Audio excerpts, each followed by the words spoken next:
அரசாங்கம் வந்து ஏன் இன்னும் வந்து ஒரு மக்களோட வாழ்வாதாரத்தை இன்னும் 25 வருஷம் பின்தங்கின மாதிரி மக்களை கொண்டு போய் சேர்த்துருக்காங்க. இதெல்லாம் பார்க்கும்போது உண்மையாவே மனசுக்கு ஒரு வருத்தமா இருக்கு. நம்ம வாழ்க்கை வித்தியாசமா இருக்கு. இன்னைக்கு இங்க இருக்க மக்களுடைய வாழ்க்கையை வந்து உண்மையாவே எவ்வளவு கஷ்டமா இருக்குன்னு அவங்க வீட்டுக்கு போனாலோ இல்லை அவங்க அன்னைக்கு பாத்தீங்கன்னா ஒரு பட்டா இல்லாம ஒரு வீட்டை இடிச்சு அவங்க நடுவில் நின்றுட்டு இருக்காங்க. இவங்க வேண்டுதலுக்கு பட்டா கொடுக்குறாங்க, இல்லாதவங்களுக்கு வீட்டை இடிச்சிட்டு இருக்காங்க, சாமி பேர் வச்சுட்டே கோயில் இடிச்சிட்டு இருக்காங்க. இந்த அநியாயத்தை தட்டி கேட்கறதுக்கு யாரும் வரலையா அப்படின்னு கேட்கும் போதுதான் நமக்குள்ள இருக்கு நம்ம சம்பாதிச்சு போட்டு என்ன பண்ண போறோம், நம்மளுக்கு சம்பாதிச்சு நம்ம பிறந்த இந்த மண்ணுக்கும் இங்க இருக்க மக்களுக்கும் நம்ம திரும்பி ஏதோ செய்யணும்ங்கிற ஒரு நல்ல நோக்கத்துல தான் வந்திருக்கீங்க தவிர எல்லாரும் மற்றவங்க சொல்ற மாதிரி இங்க வந்து சம்பாதிக்கணும், இங்க வந்து தொழில வந்து உருவாக்கணும். அதெல்லாம் நாங்க இந்தியா முழுக்க தொழில் பண்ணிட்டு இருக்கோம். எங்களுக்கு வந்து எங்களை நம்பி மட்டும் புதுச்சேரி மக்கள் தொகையை விட எங்களை தொழிலை நம்பி இருக்கிறவங்க இந்தியாவில் அவ்வளவு அதிகம், 15-14 லட்சம் பேருக்கு மேல நம்பியிருக்காங்க.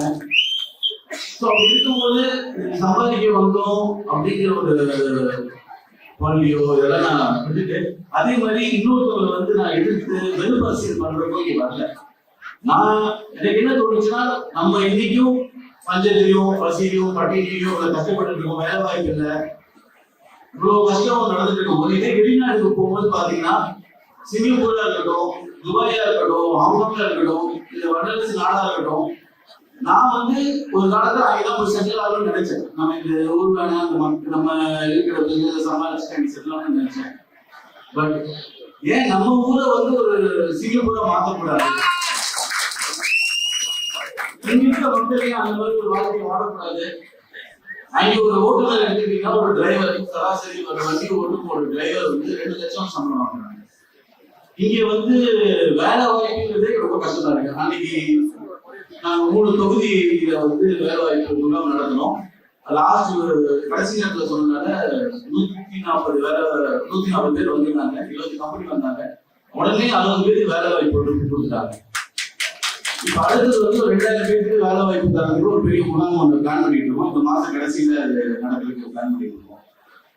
ஸோ இந்த மாதிரி நம்ம வந்து எதிர்பார்த்துக்காக வரல, மக்களுடைய நல்லதுக்கும் நம்ம வந்து உலகத்துக்கே ஒரு முன்னோடியா இருக்கு. நம்ம ஹிஸ்டரி எடுத்துட்டு நம்ம புராணத்தை எடுத்துக்கிட்டீங்கன்னா நம்ம வாழ்ந்த வாழ்க்கை, நம்ம மெடிசனா இருக்கட்டும், மருத்துவமா இருக்கட்டும், கல்வியா இருக்கட்டும், நம்ம கட்டட கலையா இருக்கட்டும், மொழியா இருக்கட்டும், எல்லாத்துலயுமே வந்து நம்ம முன்னோடி வந்திருக்கோம்.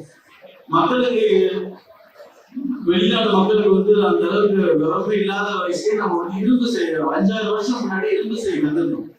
ஸோ இவ்வளவு தொழில் வளர்ச்சி நமக்கு இருந்த போதும் இப்போ வந்து நம்ம வந்து இந்த அளவுக்கு பின்தங்கி இருக்கிற ஒரு நோக்கமா தான் வந்திருக்கோம்.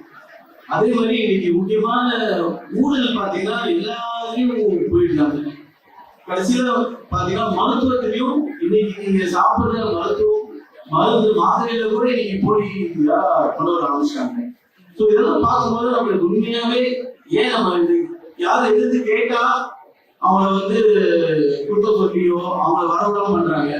அப்படி வந்தாலும் மீதி யாராவது வந்தாங்கன்னா அவங்க மேலே பேச போறாங்க, இல்ல அவங்க வெட்டி கொலை செய்யறாங்க. ஒரு பொதுமக்கள் எப்படிதான் இதுல வந்து நிம்மதியா வாழணுங்கிறது ஒரு கேள்விக்குறியாயிடுச்சு. கண்டிப்பா நீங்க நம்பி ஓட்டுறீங்க, கட்சியை சீக்கிரம் விரைவில் வெளியில தெரிவிக்கணும். உங்களுக்கான உங்க வாழ்வாதாரத்தை கண்டிப்பா உயர்த்தணும். இது வந்து இன்னைக்கு வாக்கு நடத்தணும்.